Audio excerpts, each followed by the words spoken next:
तो हमारी जमीन आपसे छीनी गई। हमारी सरकार समझती है कि हम कमजोर हैं, हम कुछ कर नहीं सकते, हम बहुत कुछ कर सकते। अगर हम ठान लें तो बहुत कुछ कर सकते। आपने देखा होगा कि लेडीज में कितना पावर होता है। एक लेडीज पूरे परिवार से अलग होकर वो जीत सकती है, यानी बिखेर सकती है पूरे परिवार को। अगर वो ठान ले तो पूरे परिवार को जिता सकती है। तो ये शक्ति हमारे अंदर है, गॉड ने हमें ये पावर दिया है, लेकिन हम इस चीज को समझ नहीं पा रहे। हमें समझना है। हमारी सरकार समझती है कि हम कमजोर हैं, लेकिन हम कमजोर नहीं हैं। हम हमारी सरकार को ये कहेंगे कि हमारी जमीन हमें चाहिए।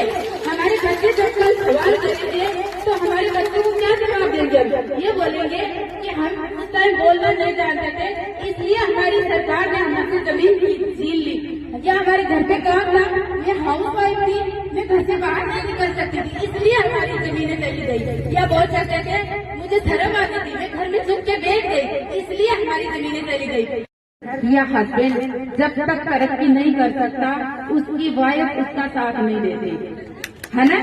तो हमें ये समझना है, आप किसी भी घर को देख लीजिए, अगर उसकी पत्नी उसके साथ है तो वो सारा जंग जीत सकती है ना, वो सारा जंग जीत सकता है। अगर उसकी पत्नी उसके खिलाफ है तो वो सारा जंग हार सकते हैं। तो सबसे पहले हमें ये ठानना है कि हम हमारा हस्बैंड का साथ देंगे, हमारे भाइयों का साथ देंगे, है ना।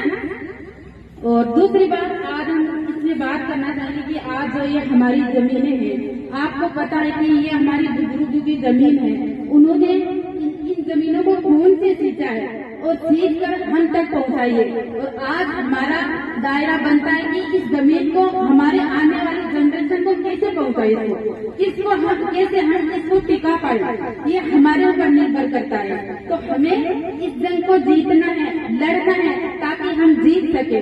आज हम बात करते हैं तो बोलते हैं कि लेडीज कमजोर है। आपने देखा होगा, है ना, लेडीज कमजोर नहीं होती है। और ये गणित की कहावत भी है।